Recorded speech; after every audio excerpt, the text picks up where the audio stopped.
Good afternoon, everyone. Going to open up the April 12th Master Plan Implementation Committee. First, we'll read our opening statement. Pursuant to Governor Baker's March 12th, 2020 order suspending certain provisions of the Open Meeting Law, GLC 330A, Section 18, and the Governor's March 15th, 2020 order imposing strict limitation on the number of people that may gather in one place, this meeting of the Master Plan Implementation Committee will be conducted via remote participation to the greatest extent possible. Specific information and the general guidelines for remote participation by members of the public and/or parties with a right and/or requirement to attend this meeting can be found on the town's website at www.northandoverma.gov. For this meeting, members of the public who wish to watch the meeting may do so on their televisions by tuning to Comcast 99 or Verizon Channel 28 or online at www.northandovercam.org. No in-person attendance of members of the public will be permitted, but every effort will be made to ensure that the public can adequately access the proceedings in real time via technological means.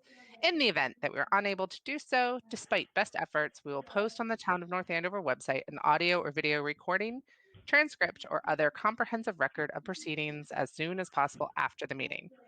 If the public would like to participate in public hearings, please email your question, comment prior to or during the meeting to ashapiro@northandoverma.gov.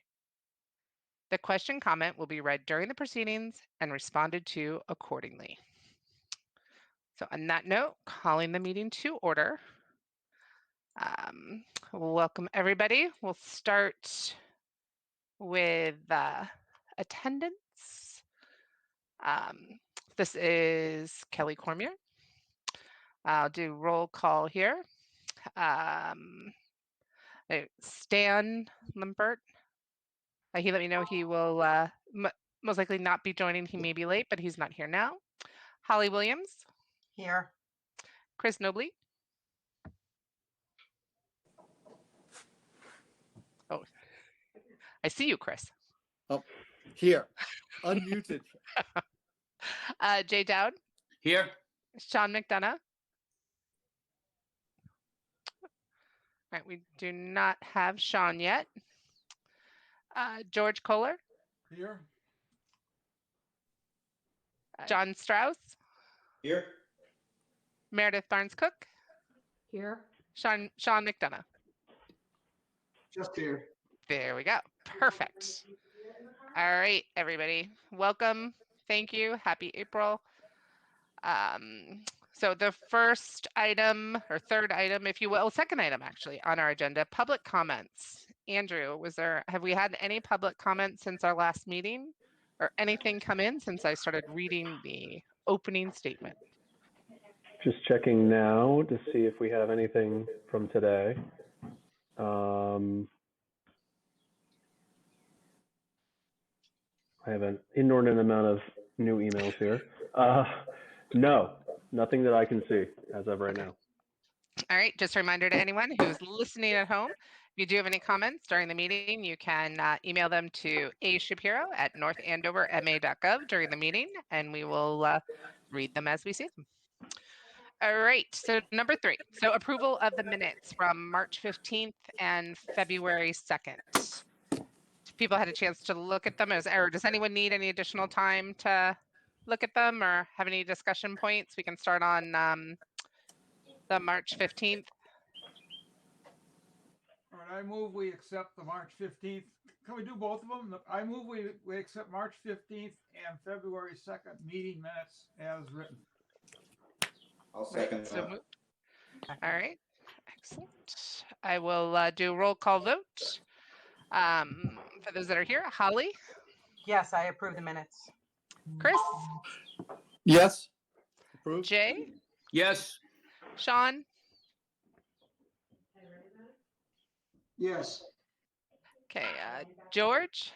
Yes. John. Yes. Meredith. Yes. Kelly, yes as well. All right, I think I got everybody. All right, so we approved the minutes. All right, so next is discussion and vote on quarterly report. So there's a link to it in the agenda. Stan actually pulled this together for us, and unfortunately he's not here. But let's take a look. Kelly, I think, so I just included a link to the presentation. Oh, no, I'm sorry, the quarterly report. Never mind, sorry. You're going ahead. I am going ahead. I We're apologize. a little slow. We're 9 minutes in. We're not that far ahead yet. All right. So yeah, the report going through, I don't know. I kind of felt we sort of had a little bit of odd timing. We had the presentation from Royal Crest. You know, I'm looking forward to gathering tonight our feedback and then reporting on it. But just given the timing of the quarterly report, we missed it with this one, so didn't feel quite as substantive as it felt like when we had our the meeting last week. The information, but here's the report that we have. Anyone have any comments or questions or things that we should have including that we didn't? I do feel if anyone else feels I think it's a little light, but I think we'll hopefully have some good feedback tonight that would be what we'd communicate to the planning board and select board, excuse me. All right, does anyone need more time to look at it, or would anyone want to make a move to vote on it? I'll move approval. This is Chris Nobley. Anyone want a second? I'll second it. All right. I'm going to go through roll call once again for approving the quarterly report. Our next quarterly report is written. See, Holly, Yes. Chris, Yes. Jay, Yes. Sean, Yes. George, Yes. John, Yes. Meredith, Yes. Kelly, yes as well.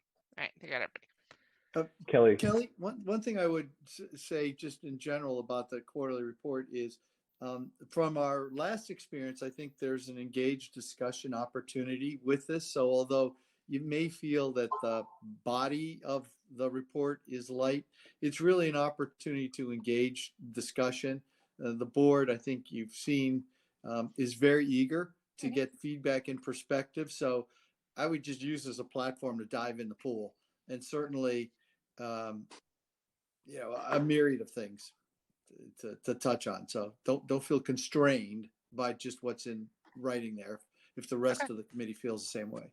Okay, great. So we don't. Okay, so thank you. So we don't need to feel constrained kind of by the time frame of this quarter, that quarter. By the time we go to speak, it will most likely be end of April or early May. We're not scheduled yet, but if we have something more substantive, feel free. Yeah. Okay, sounds good. Thank you.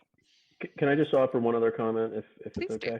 And it's just for everyone's consideration since we're on the topic of the quarterly report, and feel free to, we don't have to answer this or discuss this in any detail tonight, but the committee should also think about the frequency with which it wants to report to the select board. Now, I know that in the, I think in the original charge of the master plan implementation committee, the select board asked that they be reported to on a quarterly basis, and that certainly is fine if people feel that, agree to that level of reporting. But if you all wanted to communicate with the select board and say, okay, maybe we should, now that we have a year under our belt, let's say after the next quarterly report, move to like a biannual report or something of that level of frequency, I'm sure you could make that request, or if you all agree to that. Because to your point, Kelly, if you feel like, and I understand what Chris was just saying with respect to not feeling constrained with the level of detail in any individual report, but if you write a report and feel like, well, we could have probably gone a little further and had more to discuss if more time had gone by, then maybe it's moving to report less frequently. Okay. Yeah. It's one of those kind of, thanks, Andrew, for the viewpoint. It's one of those kind of having the court, because I debated this myself, kind of thing, asking like, hey, is there value here? But it's kind of nice to have a quarterly goal, right? To kind of say, we need to be, we should, rather than going, we don't have, go farther apart because we didn't make enough progress. Maybe we need to figure out at least to have a one little chunk of progress, if nothing else, every quarter. I don't know. Yeah, it's something, I don't know how anyone else on the committee feels about that, about trying to. Well, okay, can I just throw in my 2 cents worth? Since the charter did say quarterly reports, it seems to me that's a selectman's decision. Let the people on the board, I'm sorry, I said selectmen, let the people on the board say, hey, your quarterly progress is so slow, we only need to hear from you every 6 months or every year or something like that. But it's really their decision. And Well, George, that's why we could aim to have something to report every quarter. If nothing else, just kind of a tabulation on the number of strategies that we think are proceeding fine, and strategies, the number that are proceeding not so fine, or something like, something quantitative. Of the 103 strategies, 57 are doing fine and 20 are questionable or something like that. Yeah. And just present those numbers every quarter. That's a good point. Yep. And George, just to be clear, I agree with you about the issue with this is kind of in the selectmen's hands because they did originally say to report out every quarter. So I would just to be clear, if you wanted to move to a less frequent reporting frequency, then I would request it of the select board.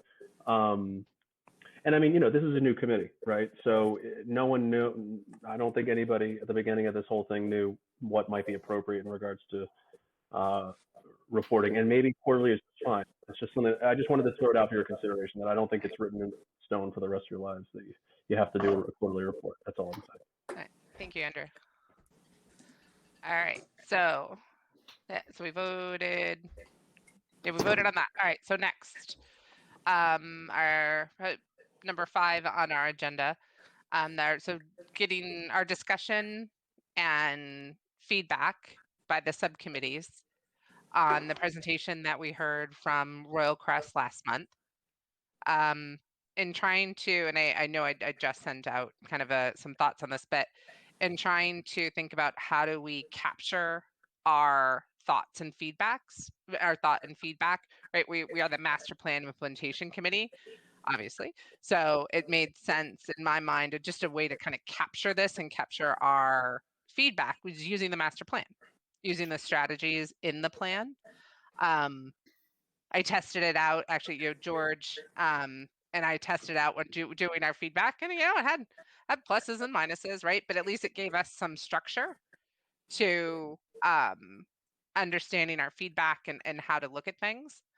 So I would suggest as we go through now and hear from each subcommittee about any feedback you had on the presentation, if we could do it subcommittee by subcommittee, really kind of honing in on each of the strategies that you think that what we heard impacts, right? Whether it's positive, negative, neutral, and any kind of commentary around that.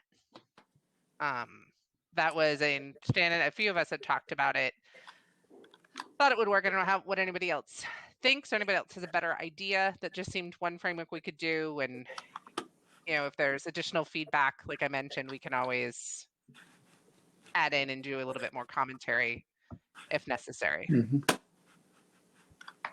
Does anybody else? I'll jump in on that, Kelly. So I got the spreadsheet open on a second screen here. I'm looking over. I actually started typing some comments in, just to gauge what's going on here. But at least from the subcommittees that I'm kind of part of here, I think this is definitely the way to go, just to jot down comments. Obviously, right now it's just my comments, and I'll bounce them off the rest of my subcommittee. But overall, just looking at what's already been laid out here, from a transportation standpoint, just speaking in generalities here, there's a potential for what they're proposing at Royal Crest to tie in greatly into some of the tenets of the master plan. It's still kind of in a preliminary stage, but and it requires us to stay on top of it to see if it's right now we can see it possibly working, but we need to see it all the way through to make sure that it stays the course. So for instance, I'm looking at the thing relative to improving MVRTA bus routes and whatnot. Well, we had the presentation from them where they made the preliminary discussions with Royal Crest about providing bus service to the development, including commuter rail bus, commuter buses into Boston. To me, that fits. That's a positive. Fits into the master plan, but it's still kind of in the preliminary phase. So right now, yes, it's great, but again, it's going to be keeping an eye on it to make sure that stays that course. Yeah, I think that's a great point. And I think that's is where, just to kind of put some guardrails around our feedback, right? This is point in time, right? We're giving our feedback on what we heard in the meeting last month, right? We don't know what the plan is really going to be in 6 months, how it will evolve rather in 6 Mhm. months, a year, 2 years from now. Right, right. So I do think, that this needs to be really clear. I don't know if you saw where George and I dated my comments, right? That's our comments as of that date. So I think any kind of comment or ratings that we do here would be point in time. So your point, we can only see how it fits in the master plan based on what we know right now. That's a good point. Yeah. All right. It's like there's just so many moving parts on this. Mhm. So some we can identify right off the bat, and then others are just going to be on a rolling basis. Yeah. Type thing. Yeah. And especially where it's tying into the MassDOT's proposed improvements on 114. There's still a lot of stuff up in the air until we get some more definitive course from the state as far as what they're doing out front. Okay. Yeah, that's a good point. And this sheet, this subset, Stan had looked on his own, looked at the larger set of strategies and tried to narrow down the ones that he thought were related to Royal Crest. So we can absolutely add to this list. This was just sort of making this initial feedback a little easier. But please do not feel that if there's other strategies that you saw that aren't on this list that we can't put them on here. We absolutely cut and paste with great speed here. This is just to help us out. So no, Chris, did you? Yeah. So Kelly, one other thing that kind of ties into this, but also Andrew was saying earlier about, when do we step up? There may be times when there is a issue, a policy, or a discussion in the community that touches on what we're doing as the implementation committee. And an illustration of that to me would be the proposed moratorium, right? So that touches on master plan implementation, and it's kind of a question: how do we? Yes, it's specific to its impact on Royal Crest, but it's actually something that goes at the heart of the master plan. And do we as a committee feel comfortable and responsible to, or have a responsibility to respond to that, given our position? That's separate from Royal Crest, really. So in terms of this meeting, are we talking about the Royal Crest presentation, or are we talking about Joe Finn's article? I think I agree. There are two different things. Right. The agenda item up right now is our feedback for Royal Crest, for what we heard in the presentation as it relates to the master plan. Chris, I don't know if we can talk about your item under the new business heading, because I do Okay. think that's a key part, because Okay. I think it would be interesting to, because like we invited Royal Crest, right? No one Right. has to come and talk to us. Right. But perhaps if there's anything else on any of the other items on the town warrant that someone feels is related to the master plan, if we could invite them as well, possibly, maybe we can talk about it under new business, but something like that. Is that okay, Chris? I don't want to. I'm just putting it out there to the committee, it's whatever we feel we need to do and how to do it. And if I could just toss in, and Andrew, you had reached out to me before, so I, by design, was not permitted to be part of the Royal Crest conversation. But I feel like it's just because of living in an abutting neighborhood. But I think that to me now it kind of makes me think about so how do we handle these types of things going forward? Anytime it's Crest, I've got to exit. I think George does too, because I think George, I think you live in an adjacent neighborhood. And what's the next thing that comes up that affects another? I mean, I guess we just Right. kind of reflect on that, because I'm definitely, flying blind. I did not hear the presentation, so I can't be much help going forward on, a pretty important topic on the community. Okay, so that's another point. Wait, so that's sort of a separate, so gathering additional topics here, right? Because we're getting a little off track, but did you, Meredith, agree that's equally as important as Yeah. any of these items, right? So let's focus back on the finishing the Royal Crest feedback. But Chris, you bring up we could bring up a good one about whether other topics, namely the moratorium. I would like to think about anything else on the warrant, whether we want to invite, if we think they're part of the master plan if they're part of the master plan and we think there's implication there, do we want to invite them? No one has to come here. Invite them as well. And then Meredith, to your point, what kind, maybe a broader discussion on how do we keep all the committee members effective and on point, especially when there is something that is so widespread in the community. How do we handle where we need to recuse ourselves? I think in some areas we don't have a choice, right? In other areas, if we do, and there's, what do we do? Just to open it up. So we'll talk about, let's see if we can shelve those and talk about them under new business, if that's okay with everybody. All right. So if we go back to, so it sounds like, unless anyone has a objection, going through our feedback in terms of the strategies sounds good. Yeah. I would open to two things. John, do you want to continue through transportation, or would you like to hear kind of what we did, or I can go through land use and housing first, just to familiarize people with at least what George and I saw, because it would be, I think what I'd like to do is be able to give the feedback and then do it by subcommittee. And then obviously it's open for all of us, right? If someone else disagrees with it, for example, what George and I came up with on land use and housing, let's talk about it. I mean, if you wanna present what you guys have come up with, Okay. absolutely. And like I said, I'm just throwing my initial thoughts, having seen this now. So I'm not in a position to share thoughts on it yet. Plus, I want to bounce it off the other. We need to have a group discussion on it. Okay, got it. All right, so I'm going to start off on, so for land use, there's 3 strategies that we thought that in the master plan that we thought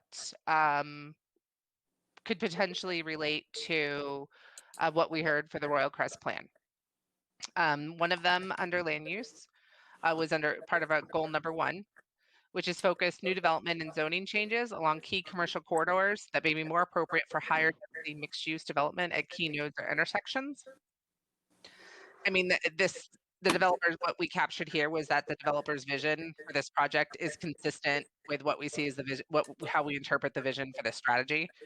That seemed pretty, a good match to what was in the master plan, what we can interpret it to be. So we gave that a positive rating. It seemed to meet that strategy.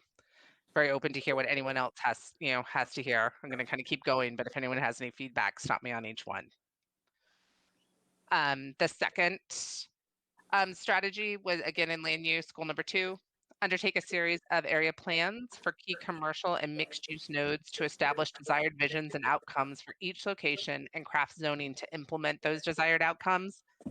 Again, what we heard matches to what was in the plan. So this one was another kind of pretty clear positive from what was in the plan. Right. I'm sorry, Kelly, which strategy are you referring to? Number 4? It's labeled as number 7. It's land use goal 2. Undertake a series of area plans. Okay. And then the third and final strategy in the land use element area from the master plan that we thought related to what we heard was, potentially, right, was reviewing the existing planned residential development zoning for applicability on remaining undeveloped parcels of land in town. That one went in there as a potential, but when we looked at it, we really didn't think it was applicable at all because it talked about remaining undeveloped parcels of land. So we kind of removed this from our thinking once we went in a little farther. So we gave this one a not applicable. I don't think that there's any crossover here. So we left that one be. So we really think there's two. So in total for the land use subcommittee, that element area, there's two strategies that we felt were relatable to what we heard from Royal Crest. And on both of those, just thinking about one, a strategy on its own, positive. All right.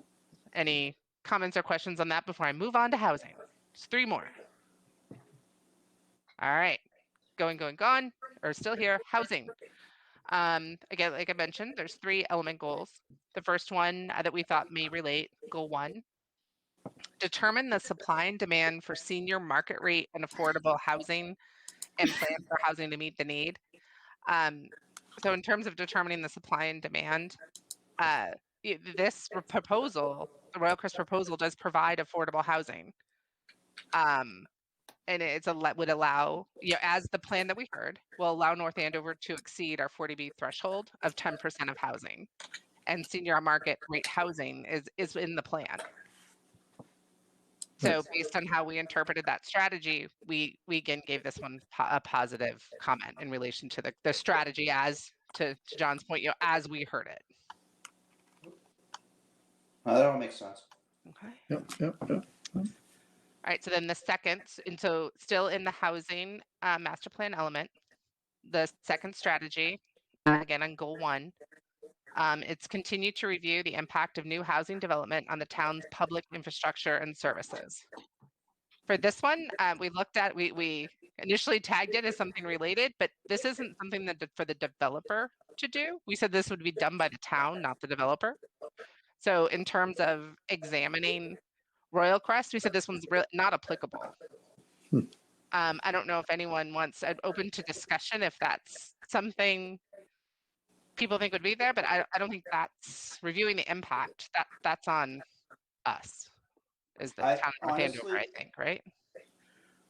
Kelly, I think this is one of those ones where we have to kind of like wait for it and see what the presentation is to the town. And then possibly we look at that and weigh what the town comes back with us and evaluate that in this place. So at this time, given the information we have, yeah, I agree it's not applicable, but I think perhaps once we get the impact report from the town, then we maybe we measure that and see how that, with that information in hand, how does that now fit into the master plan? If I can make one comment, the only thing to kind of take into consideration here is typically, the planning board does 1-for-1 analysis on how a project is going to affect city services insofar as, okay, there might be a fiscal impact analysis that's done.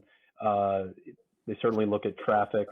There's certainly a comment from DPW as far as, can the current, water pressure and sewage capacity hold steady with the number of new units that'll be created by a project.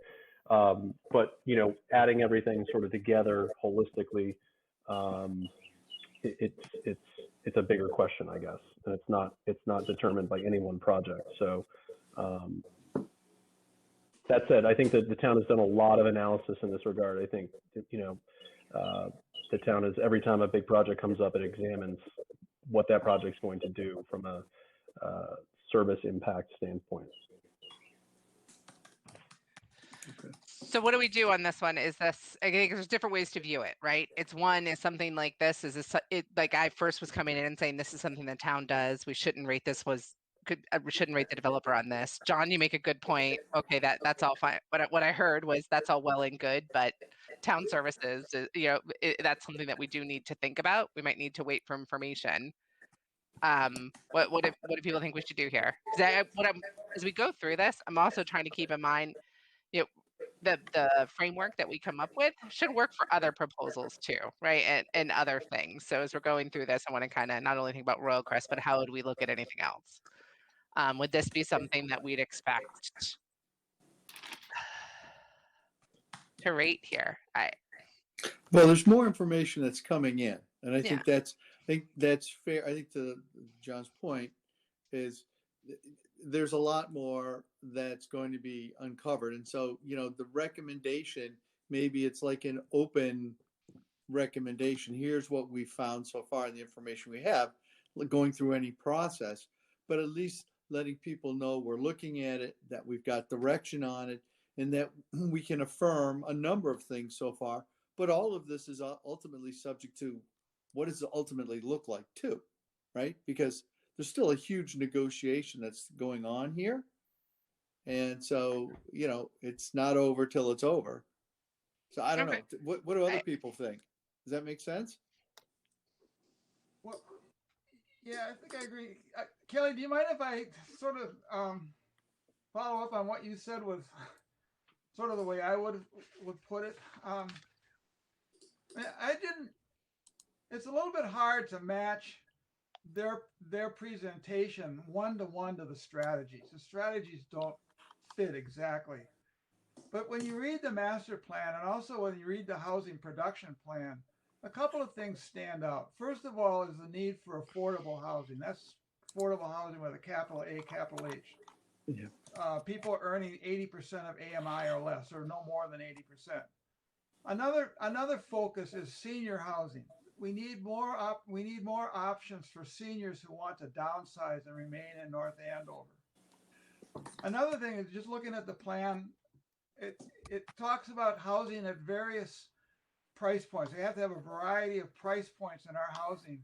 And the implication behind that is that our price points generally are pretty high. We have very high median income, very high median sales price.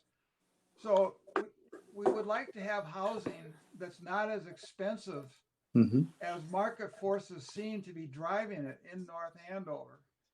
And then we also need rentals. There needs to be more options for rental, people who want to rent. And this Royal Crest development hits all of those boxes. So it's very consistent with the master plan. I'm not sure exactly how to map it to the strategies. Yeah, I think that one's the last I think strategy, we can right? wait on that. Yeah, I think it maps clearly, to the first strategy, right, where it talks about the demand for affordable housing and plan for housing, right? That's a clear positive. That's what this does, right? It's bringing in senior housing, and it's bringing in affordable housing, capital A, capital H, right? So.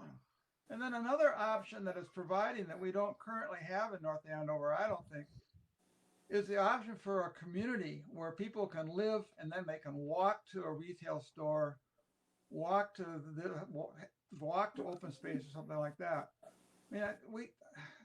I shouldn't say we don't have it at all, but potentially this could provide that, and I think we can always use more, because I think that's a current trend in resident. The young people are looking for places like that where they don't have to drive everywhere. Now, so that's another bucket that this project is, or another box that this project, I think, is ticking off. The problem is, as I gauge the neighborhood resistance to it, a lot of people think that this is like an urban development, and we are not an urban city.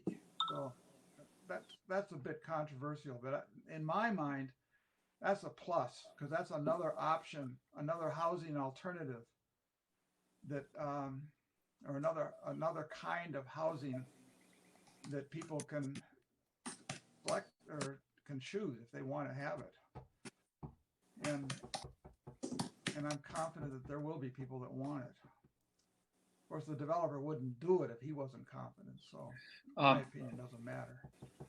George, if I could second that, in talking with local realtors, I think they would be the first to say this idea of self-contained neighborhoods is a trend. There is a demand for that kind of ability to walk to the store, to walk to a restaurant, to walk to downtown. And it certainly has made this library district downtown neighborhood very much in demand.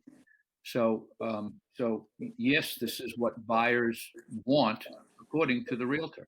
I know in 1975 they wanted to live out in the woods, but in 2021 they appear to want to live close to the store. Yeah, and I think a lot of that we capture with our next goal, right? Which is updating the town zoning bylaw to promote a mix of uses in areas that are already served by public infrastructure, such as downtown, Route 114, 125, and Sutton Street.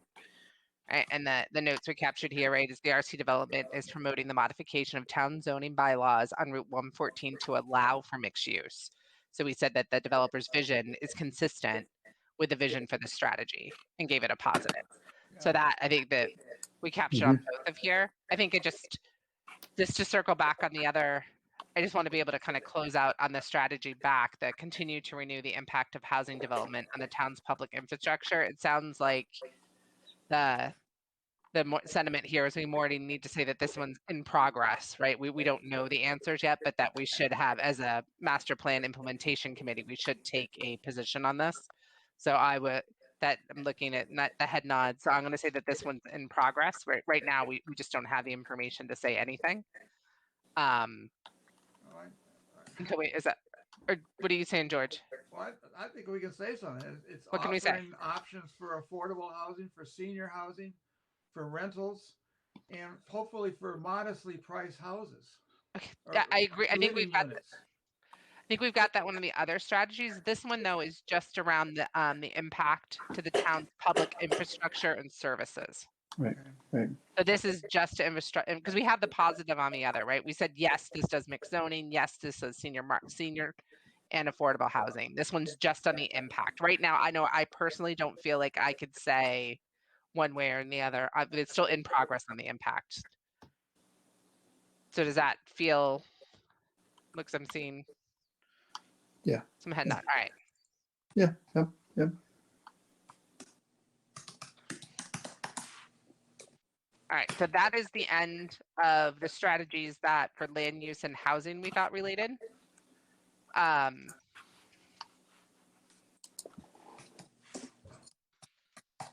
the note. What about, so I know the other subcommittee, what we left off from the last meeting, the other subcommittees getting together and getting the feedback, and the thought of doing it by strategies was a late breaking thing for everybody. So I know people's feedback probably isn't laid out this way, but I don't know, is there a subcommittee that would like to start off with their feedback, and then we can then think about it in terms of the strategies? Who wants to? I mean, I can start throwing out some of the stuff I've thrown on here if we want to discuss it. Yeah, let's do that. I mean, because that's what this is, and let's be while we're doing that. The initial comments are coming from the subcommittee. We all need to agree to this because eventually this will be something that we vote on as a group and as part of a report or a recommendation. So, okay. All right. So I'll throw out some of the transportation stuff here. And I'm not going to go, well, let me go in order here. All right, so goal 1 was evaluate sidewalk gaps and prioritize new sidewalks based on their ability to connect residents to schools, activity centers, civic spaces, and recreation and open spaces in town. This one's a little tricky because we're talking about on-site development that abuts proposed corridor improvements from MassDOT. So the MassDOT improvements are going to include additional and upgraded sidewalks and accommodate both pedestrian and bicycle traffic that doesn't exist today. So there will be a route, but that's not necessarily Royal Crest generating that. So it's a little tricky. That said, they may represent a new civic space and recreational open space given what they presented to us. So where you're going to have a commercial aspect to the development, so you can kind of couch it that yes, this would be an overall positive and it does fit into that, but I'm open for discussion on that. Feels like it'd be double. I like you got me at the beginning there. I feel like it's a bit of double counting if we evaluate them on this one. This is, like you said, this is really something that more is coming from MassDOT and from the town that prioritize. So I kind of lean, when you had me on that one, leaning more towards this one's just not applicable. I don't know. So, I mean, it could be now not applicable, or it could be overall positive, because they're creating a public space. But again, MassDOT's going to be the one that basically connects to it. So I'm leaning towards not applicable in this Yeah, case. because this is evaluate sidewalk gaps and prioritize new sidewalks. Yeah. I don't think this is them. I'd go not applicable. I can update it if you want to keep going. Yeah, unless anyone disagrees. Yeah. No.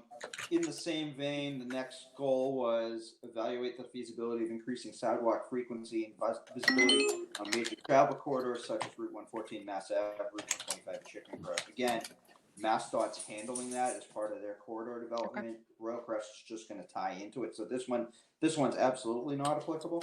Okay. At least as I see it.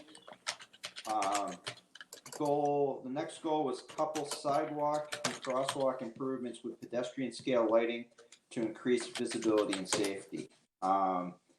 So if I remember correctly off the conceptual drawings that they presented to us, there's going to be on-site lighting and landscaping on the development. Again, that ties into what MassDOT's developing. We don't know if MassDOT, I haven't been privy to the MassDOT 25% design plans. I've only seen what they presented to the Board of Selectmen.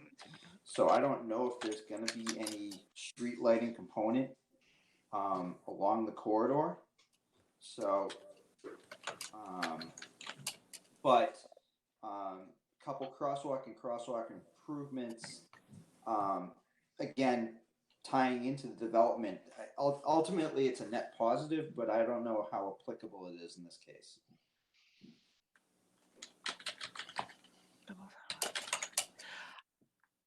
I think it's applicable. In my opinion, I would think it's applicable because there's so much discussion about pedestrians going and concern about pedestrians going across 114, something we all deal with frequently.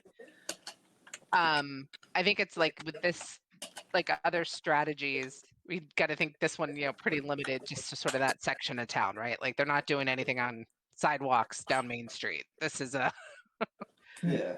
we're just focused right there. They stressed at their presentation how much pedestrian bicycle accommodation are going to be part of their overall development here. So I kind of lean towards positive on this one because that's going to be connected to it. Because if it ends up not, I think we definitely would give it a negative, right? Like if it was gonna cause more of a problem, I don't think any of us would be, or at least I wouldn't be arguing to pull it out. Yeah. So. All right. Work with MassDOT to incorporate welcoming and beautification improvements to improve anticipated improvement project along 114. So we know they're doing that.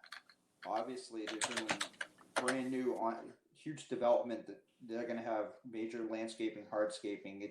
There's going to be a beautification component of their development. That's going to happen. We know that.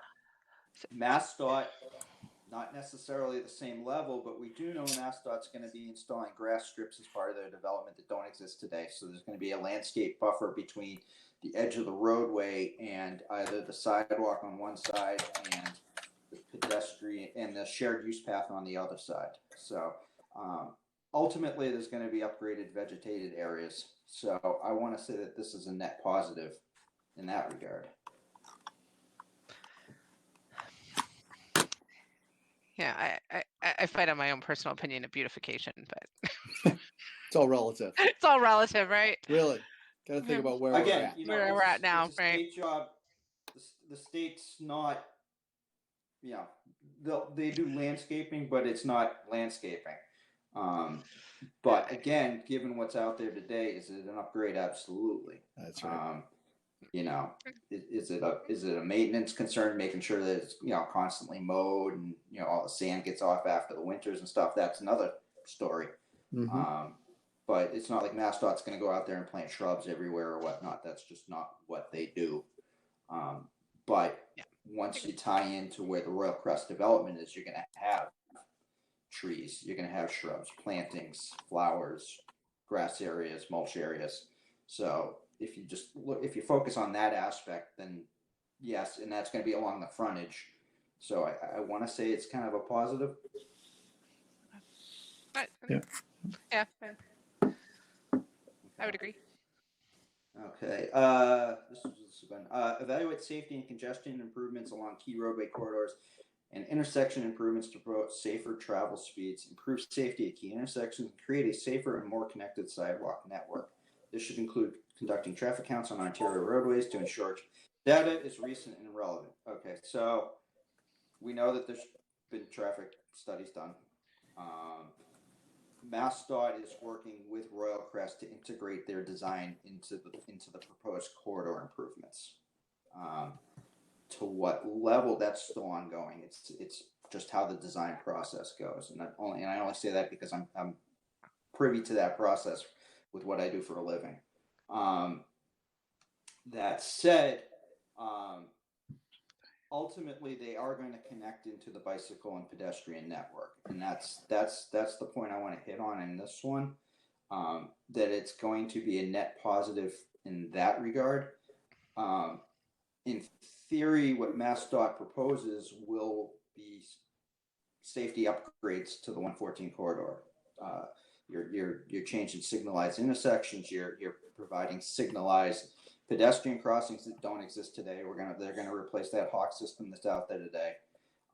Again, that's separate from the Royal Crest development, however, but it's hard not to tie one with the other here. So when you evaluate just strictly on what Royal Crest is doing, I want to say it's a positive because they're providing accommodation for non-vehicular traffic as part of their development.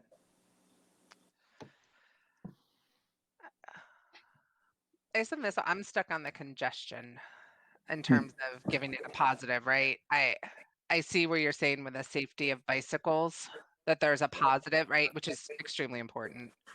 I'm wondering if the congestion aspect might weigh in some negative to the set, negative to it. What's anyone else say? The only reason it's tricky because there's a lot going on in that stated goal. And it's if you have to kind of pick it apart to see what's applicable and what's not applicable is regarding the Royal Crest component. So safety, traffic, and congestion, that's basically going to be covered by MassDOT. The more connected sidewalk network, they're contributing in a positive manner to that. So overall, if there's something positive to be taken out of it from what they're proposing, that's kind of what it's not necessarily cherry picking. It's just what's applicable in this goal to what they presented. What's anybody else think? Yeah, what's anyone else think? We're interested to hear what anyone else thinks on this one. Is this an either interpretation or a positive, negative, or neutral on evaluate safety and congestion improvements along key roadway? Anybody else got? Well, I guess my question would always be, what are we comparing it to? Are we comparing it to today? Are we comparing it to what could be? That's part of what we're weighing here, right? Is incremental, any incremental improvement? What do folks think? And then also, where it's so tied, it seems to me it's so tied to the DOT plan for 114 improvements that we can't evaluate this now, or we can't. Well, we can certainly we can always discuss it, but I'm not sure what the point is. As I said, the traffic implications of this project it seems to me, are vastly determined, very strongly determined by what DOT does with 114.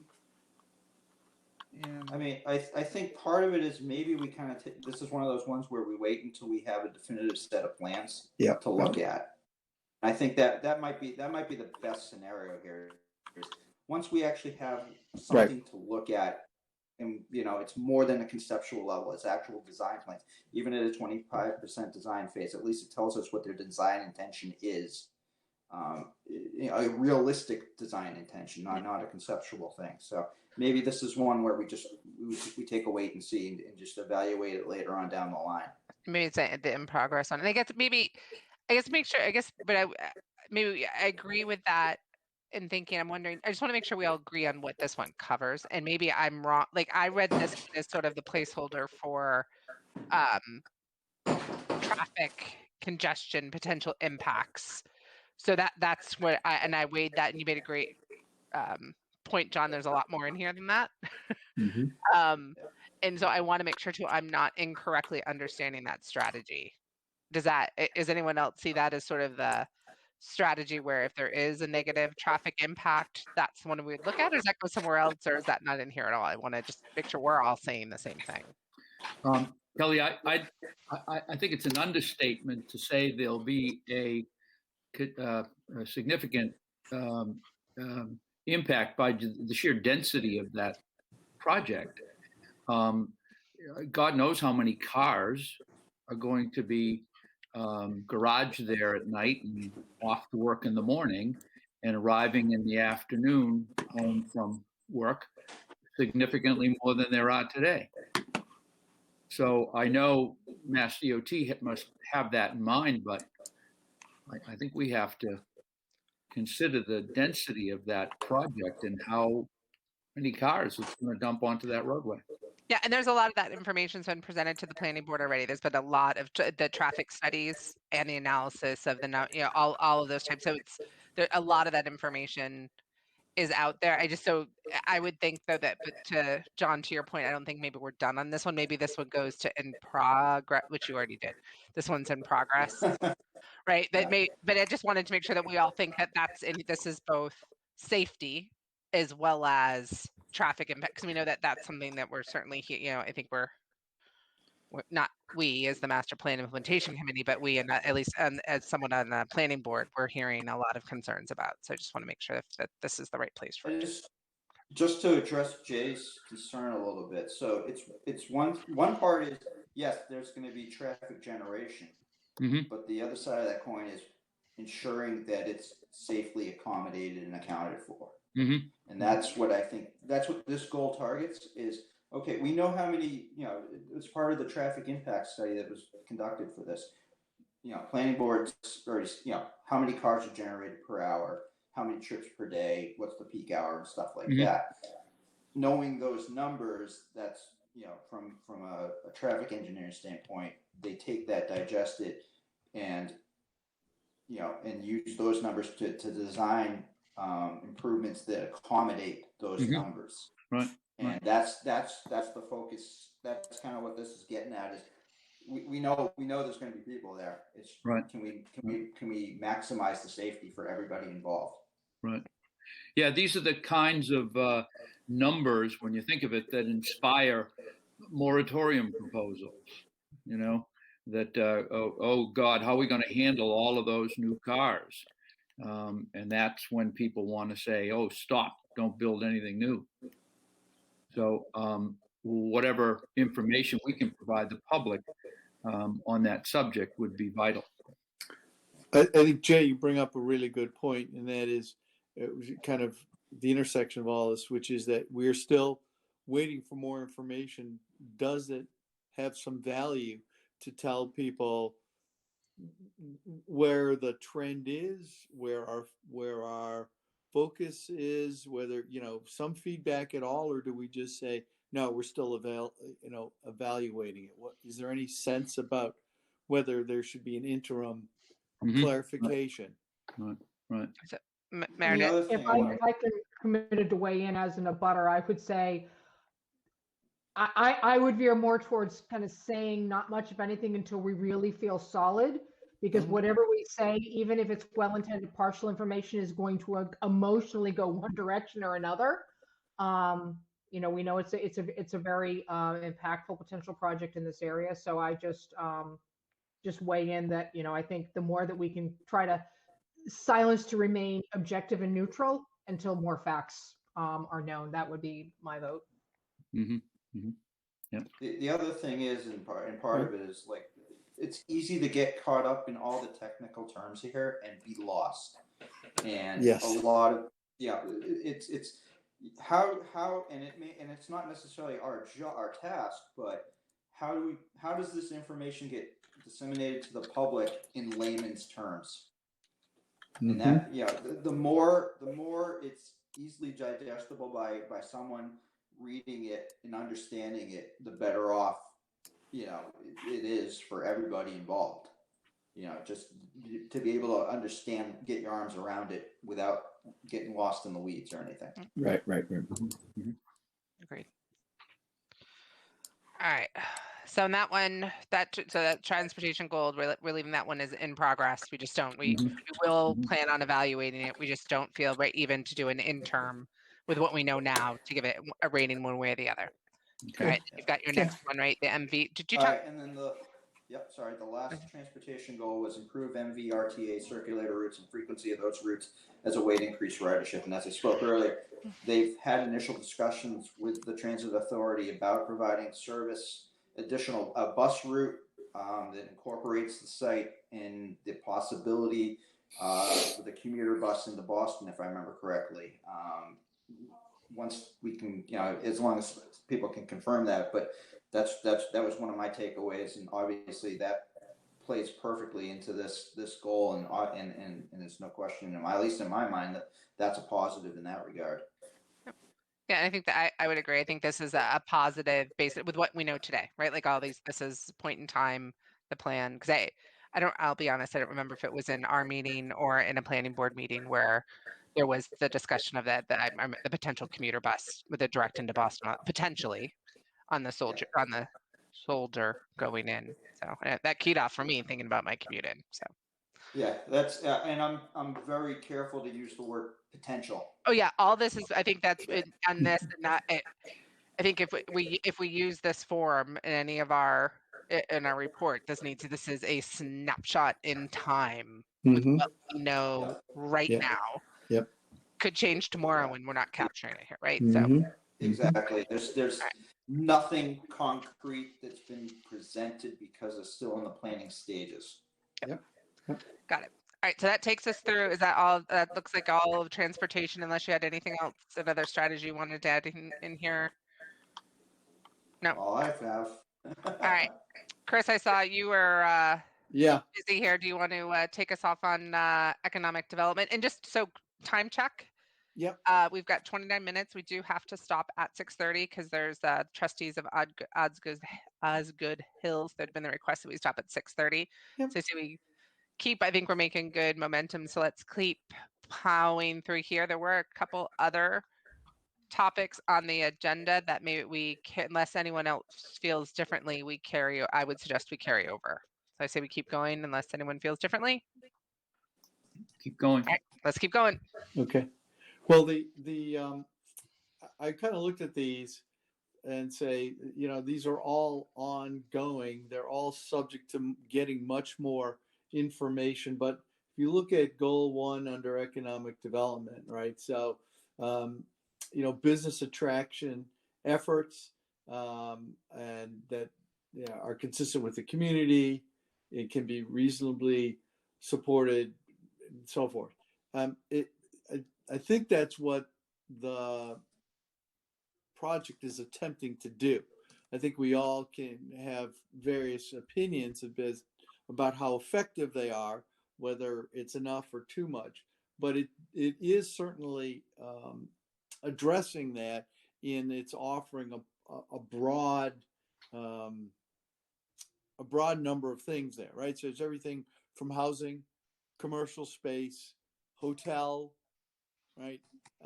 Housing that is student housing, 40B, senior housing. I mean, it's really, and green space, it kind of checks all those boxes. So in that sense, it's in there. I think we could certainly have conversation about to what degree and so forth. But that's sort of, to me, that was kind of an easy plug-in.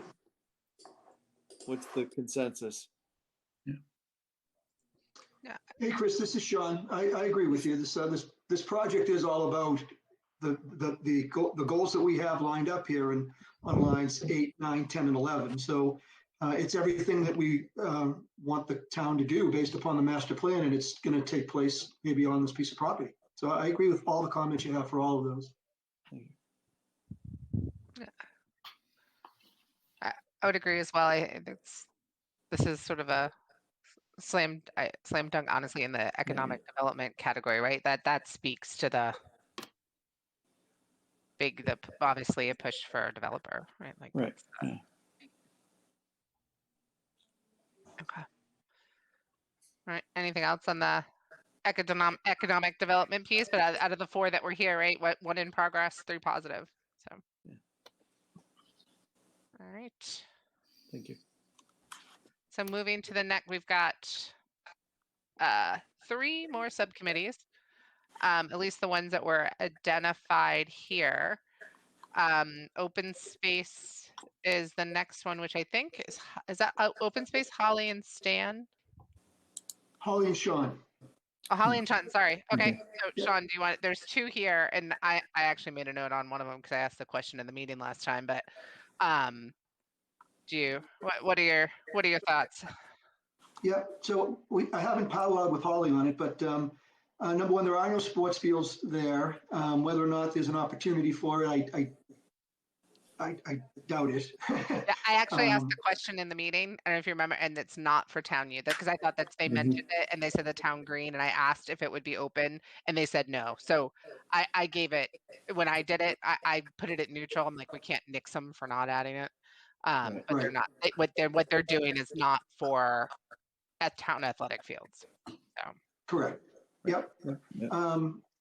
Concerning the amount of open space they have, it would be, more is certainly going to be better. They have they advertise a 2-acre common in the center area there, and many, how many feet of walking trails, but we always want to see more in that regard. I know the Concom has a subcommittee that works with Royal Crest and a couple of the other towns, other committees that have formed subcommittees, and I know they're doing whatever they can to keep the open space aspect in mind as well. So, I feel like we kind of have our interests being represented in those meetings with those folks.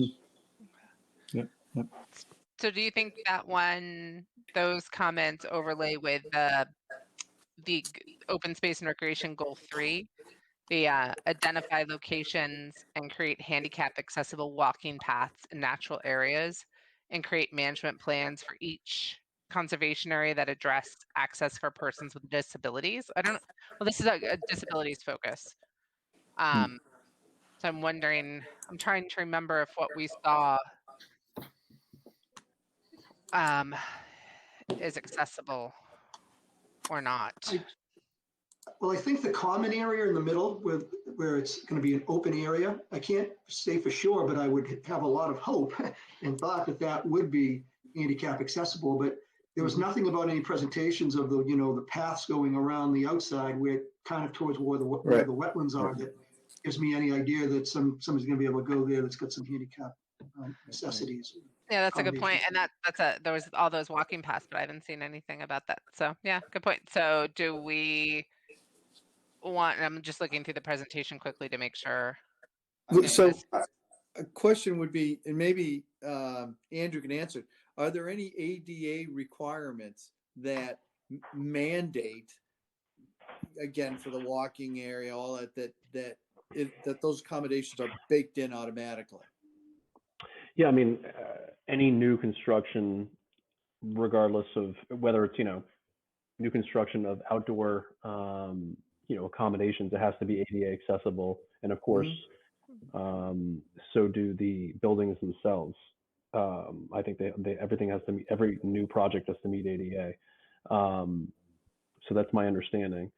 And as far as, the way the sidewalks are constructed, there's a standard that the DPW has, and there's a standard that's going to be built into the zoning overlay that we ultimately agree upon with them for design standards for the sidewalks, the roadway, the right-of-way, and the DPW will have input into that, as will the planning board and anybody else looking at this. So. Okay. So in this one, then, I mean, is this a positive, assuming they'll follow ADA guidelines to making the walking paths accessible? Because it seems like this would be an opportunity Right. to do that. With there's so much Yeah. discussion around those walking paths. I don't know if we know that. I mean, certainly I agree with everything Andrew said about the specific areas he referenced, but he didn't reference walking paths. Yeah, Ah. I don't. That's a good question. The question about the walking path, I'm not 100% certain if there's a requirement there. All right, so That's how gonna do we be want to one- capture this one? Is that unknown until not enough information? This is Until gonna be we a know wait it. and see, because once you see the plans, once you have a definitive set of plans, it should have details that cover that will tell you if they're accessible or not. All right. Okay. I'm just going to put the note in.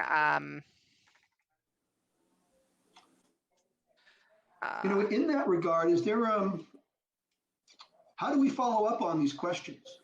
Do we have Royal Crest come back in front of us and say, that was great. We've all had a chance to go through our strategies and talk about it. And we have some, or give them to ahead of time and have them give a written response for an item like this?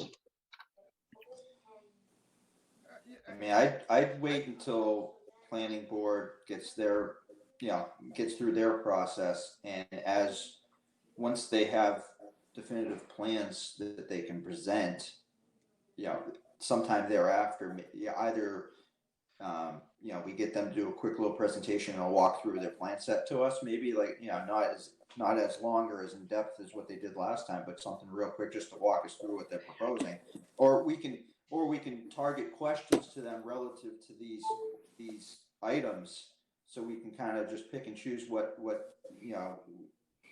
makes sort of see what's being addressed. A lot of these will come, I would think, to information that would be before the planning board or the select board. So some of this might be on us a little bit to reuse information too, right? I don't know. We can figure out when we get farther down the. Also, they've been fairly responsive to me. I think if you email them a question, a specific question, for instance, will wheelchairs be able to walk, or will wheelchairs be able to navigate the walking paths that you're putting around the perimeter? That's a yes or no. There's a yes or no answer to that, and I think they would give you a yes or no answer by email. Sean, do you want to reach out to? I mean, is that something just as the subcommittee for Sure. open space and recreation? Because that would be. That's a good point, George.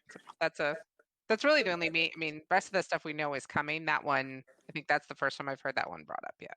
So, just a question. Email it to that Mike Lozano or Greg Lane. Yeah, Is who there should I anything- go to? Who should I reach out to? Actually, it's info at Royal Crest. Yeah, that goes to me. Oh, does it? So Andrew, Yeah. who should I reach out to? So we can reach out to Michael Lozano. He is the project manager. Do you guys want to reach out, or do you want me to reach out? How do you want to do that? If you want to be, If you wanna I don't do know. it. Yeah, if you want to do it, Andrew, it might make sense just to have sort of one. 'Cause I think that's really the only question. Everything, that's to George's point. That's kind of a yes/no question. They may have thought about it, just didn't put it anywhere. If they have to do it, they have to do it. Anything else, I think at this point, we're kind of any of the in progress stuff. It's bigger Yep. Yeah. plan components, right? This one was a. And as we've been going through this, I've been looking at their open space plan that they do have presented, and there's nothing in there that sheds a lot of light on this one way or the other than some really nice photographs taken from someplace else to depict what this is going to look like. Yeah, I did the same thing. I didn't see anything that mentioned that. But It's all conceptual at this point. So. all right, so we'll ask, right? Let's we'll ask, and to George's point, that should be a yes or no. All right, anything else on Great. open space and recreation, Sean? No, I think the only other strategy that we focused on was the youth center, and again, this is really not tied into this commercial development. So Okay. Yeah. All right, the next one, the next master plan element area, historical, cultural, and natural resources. What subcommittee? I forget. I can't keep. That is Stan and Holly. So I'll have to get their thoughts later. I mean, looking at the one that's here, I mean, we'll get, unless anyone has any thoughts on this one, we'll kind of move ahead. It was develop a partnership between the town's historic sites, parks, and open spaces in its performing and visual arts program. Haven't heard anything Yeah. about that one. Okay. And then the last, at least element area that we have a strategies narrowed down to its public facilities and services. But that's is it Meredith and Chris? Who's you're looking at an old list? Who's got that subcommittee? Yeah, I'm, I think. Is that us, Meredith? I think it is, but remember, this is one where I'm, Oh, okay. this topic I'm flying blind on. I'll use my Alright. agent card. I can't. There you go. There you go. Uh, It happens. It happens. so- There's a lot of subcommittees going on these days. Yeah, too. Well, I guess the quick off the top would be the figuring that you're putting in specific. The project is specifically talking about housing for seniors would seem to kind of check the big box. Obviously, there's a lot more about the complex, the accessibility question we asked earlier, you know, the connectivity to the commercial spaces, Yeah. blah, blah, blah. But, you know, the big check mark would be yes. And then kind of beneath that, let's see what else. Give us more, feed us more. I would still say it's a positive though, right? I would think so, right? Which Yeah, it, yeah. as long as it continue with what we know today, with the plan for Yes. adult community housing, I would say this is positive. Yeah, yeah. Right. But I'll just put the comment, you know, focused on focused on housing. The housing in terms of facilities, the housing Right. component. Yeah, yeah. And just kind of leave the rest of it. Yeah. That's good. I think that's good. Okay. All right. So that took us through all of the strategies that you know, when Stan looked at the bigger list that he thought fit here. If there's other ones, right, let's talk about it. I'll be in general kind of looking at this. Emotionally, there's more for whatever Mhm. that's worth. There's more positives here than I expected. I don't know how anybody, you know, kind of looking at, you know, looking at strategy by strategy. It's not that I think we're wrong in either one of them. I just, you know, looking at all of these together. I don't know how's anyone else. What's anyone else thinking? It's, you know, when you break it down, you look at what we're trying to do townwide from the master plan, and you evaluate it on a scenario, you know, case by case basis. Here, you see, yeah, there's on paper a net positive. Yeah. But again, with everything else, there's always nuance to that, you know. So, you know, it's, you know, some of this very well could change. Yep. And we don't have that information as of yet. It could get better. It could get worse. We need to be careful and make sure that we couch it that this is the current status as we see it, and it is subject to change. Yes. Yep. This Yes. is a snapshot. This is a straight snapshot in time. Yep. And it's, I mean, honestly, we're not going to do this every month. I would, you know, we do this every, I wouldn't expect, right? All right. So kind of next steps with this is Yes. thinking about in terms of kind of so we went through this whole process to gather the committee's feedback on the presentation we heard on Royal Crest in relation to the master plan. Does anyone have any additional feedback that you feel we didn't capture, or any, you know, or think that this is not, you know, going through all of this, that this process wasn't correct, you know, isn't what we should, this isn't how we should gather our feedback. I just want to make sure everyone, we did it, this framework is right. Maybe we, you know, is it yes or no?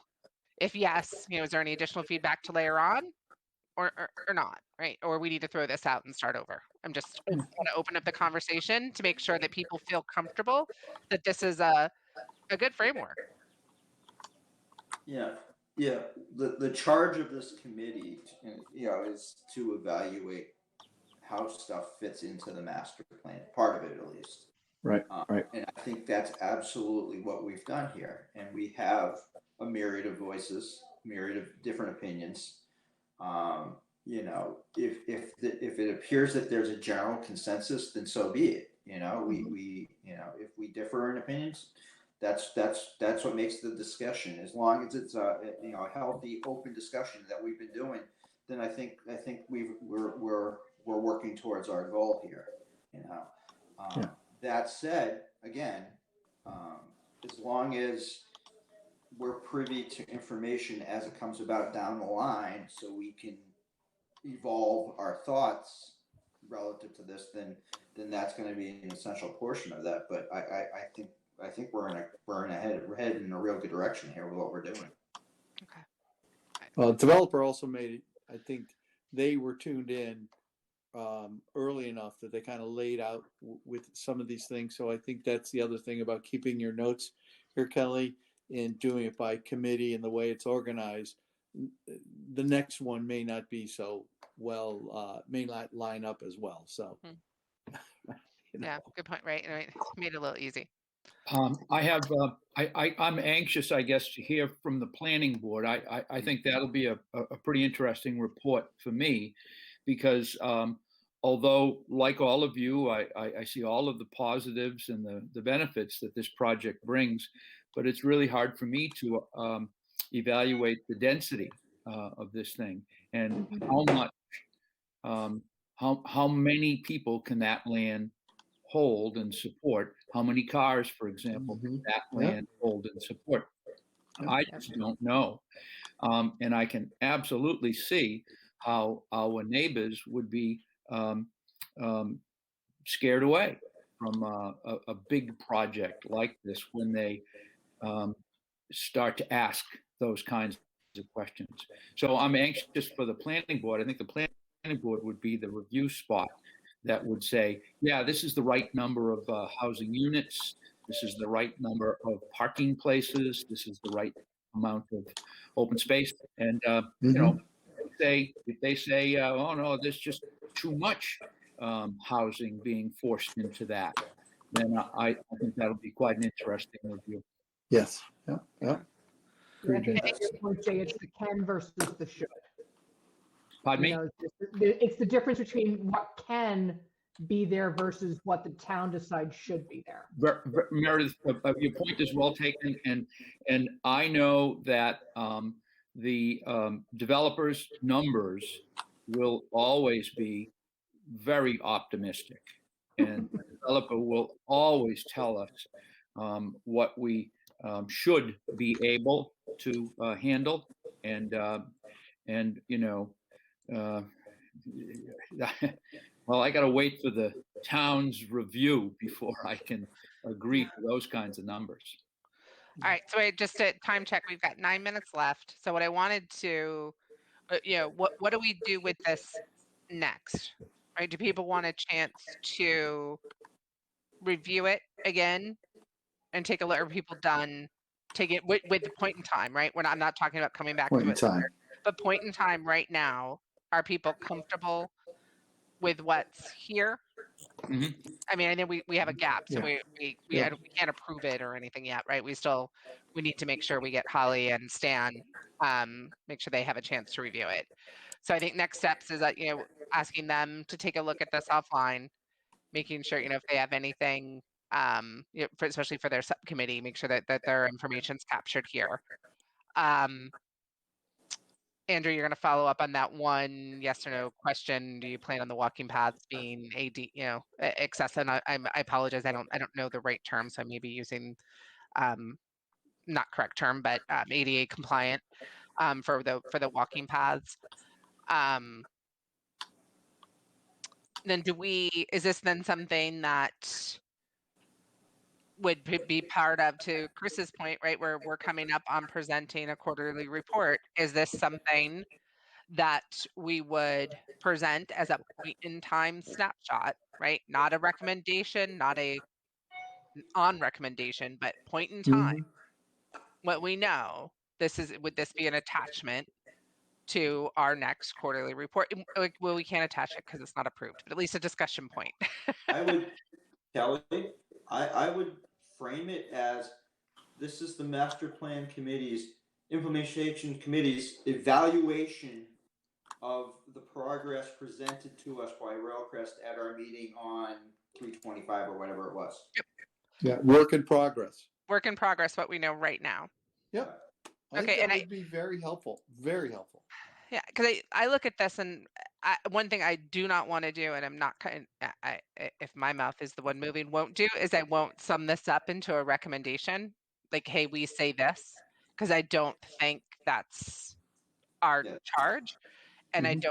honestly, I don't feel that we can do it. I think we can just do it strategy by strategy. Like we looked at them independently, right. therefore I think our data needs to stay independent row by row. that's why the term I'm using is evaluation. Okay. That's not, it's nothing more than that. It's just an evaluation. We're looking over the data.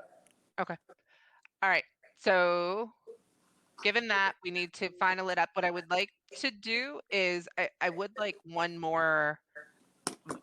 I would like the group, and I don't know if we have to do this, Andrew, have the committee vote on including this in the report. I don't know, timing wise, if we can get another meeting in before we present to the selectmen, because I do think this is good stuff. I don't know if that we need to vote on this.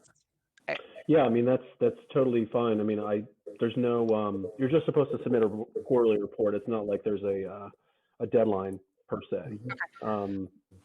So. I think that would make it more worthwhile for us to take up the 10 to 15 minutes on the select board and planning board's calendar to show this rather than what we are more likely quarterly report. All right, so next steps, finish this up. Everyone will vote on it, on approving it, and our snapshot in time in our next meeting, and it will get included in our presentation to the planning board and select board. Well, Kelly, do you think the select board really wants to see a matrix like this, a spreadsheet like this? This seems like it's Chris, kind of Yes. down in the weeds. Yes. The depth is very important because it fills in the questions or generates some questions. I think about the people on the board. They're going to want to see the homework as well as the solutions. I don't think it hurts to include the homework at all. I think it helps a lot.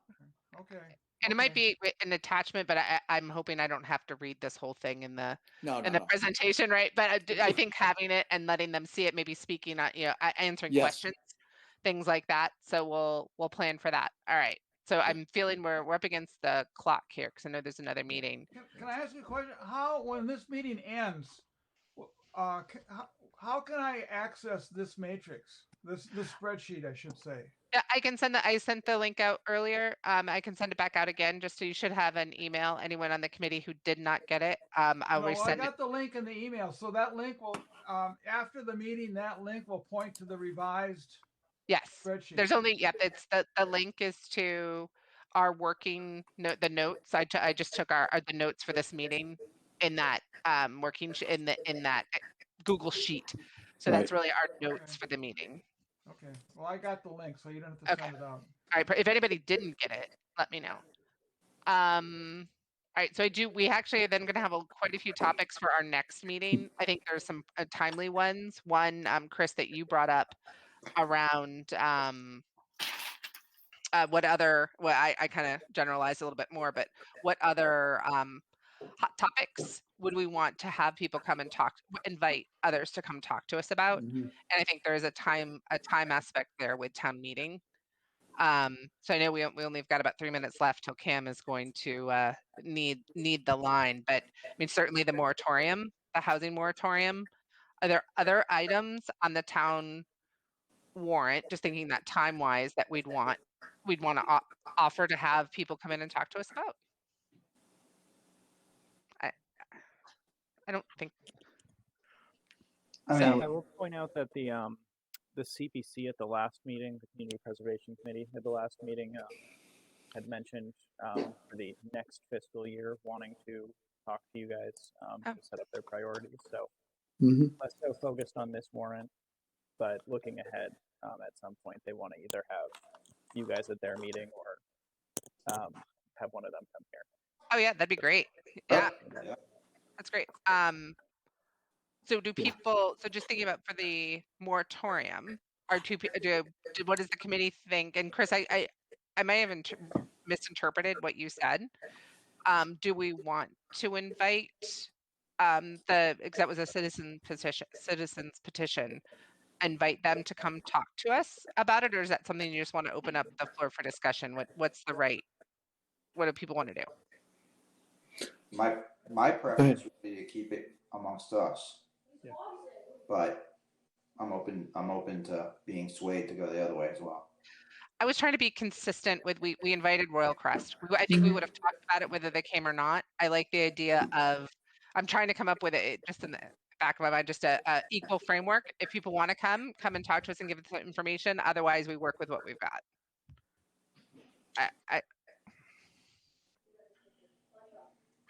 Anybody else?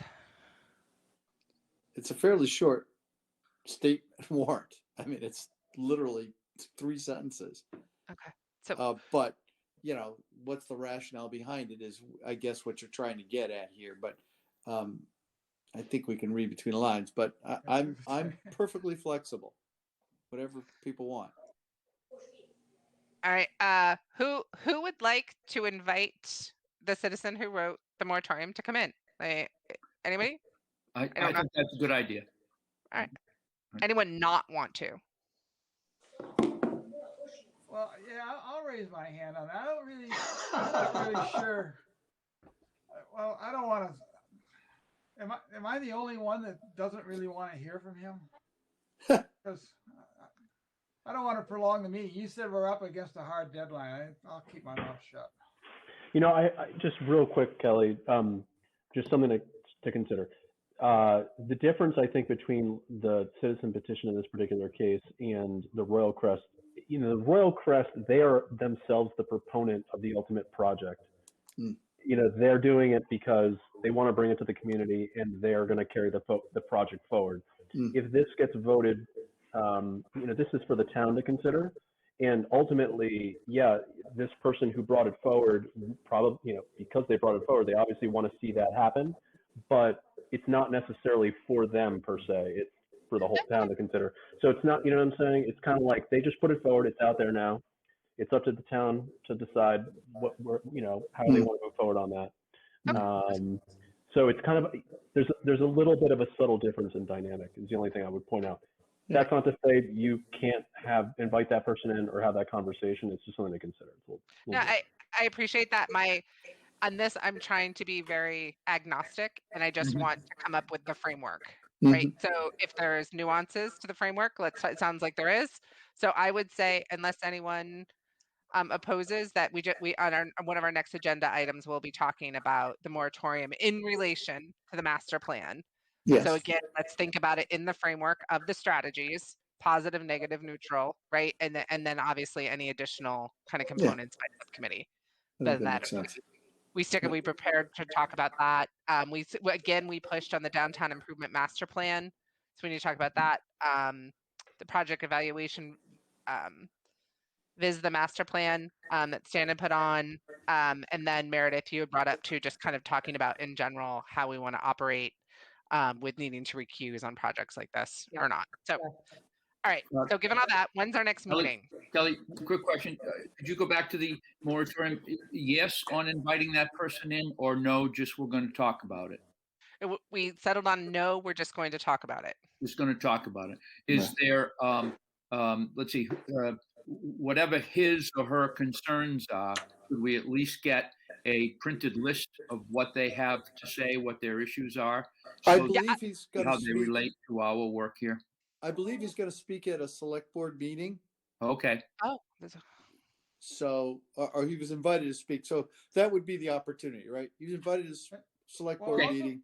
And no doubt they'll be covered by the newspaper, right? Also, the planning board, isn't there a planning board meeting on the 28th or 27th or something where he's going to speak? There's no planning board agenda yet, so I haven't seen it. At the last planning board, there was some mention about a hearing on that article. Oh, if there's a public hearing, yeah, maybe if it's on the, he hasn't spoken yet, and I don't see the planning. I have not seen the planning board agenda yet, so I There's I going to don't be know. a public hearing before the planning board on that article Then we'll hear it. someday. So we'll get the information from that, and as well as anyone, obviously we can get public comment at any time. Anyone can submit comments to Andrew Right. via the email address, and if there's any information that people want to submit either beforehand or during that meeting, please do. You'd be the first person that we actually give some public comment. We haven't had any public comment yet. It'd be very exciting. Yeah. All right, so next meeting, because I don't want to put Cam in a bad position for the next meeting. When I would like to, maybe is there a 3-week cycle we could get on for this one? I feel like we've got a lot just to make sure we get to the moratorium and then get the our Yeah. comments on this one approved. So Andrew, what's our possibilities here? We could certainly look 3 weeks out if that's what the board wants to do. If we did that, we'd be looking at the first week in May, which would be, so we'd be looking at, if we were going to do a Monday, it would be Monday the 3rd.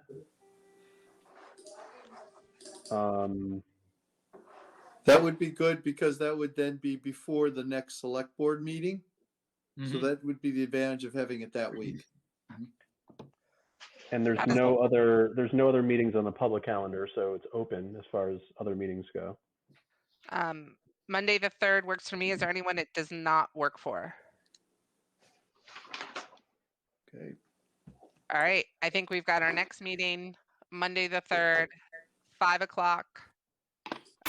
Packed agenda, but just in terms of homework for the team is thinking about the moratorium as it relates to the strategic plan, or the master plan, Right. as well as taking a look at the notes from tonight, particularly for your subcommittee, as well as everything, and making sure that any of your feedback or ratings are captured there, so we can review and vote on next time. John? And Andrew, can you just email us all a copy of the proposed warrant article, just so we have it for reference?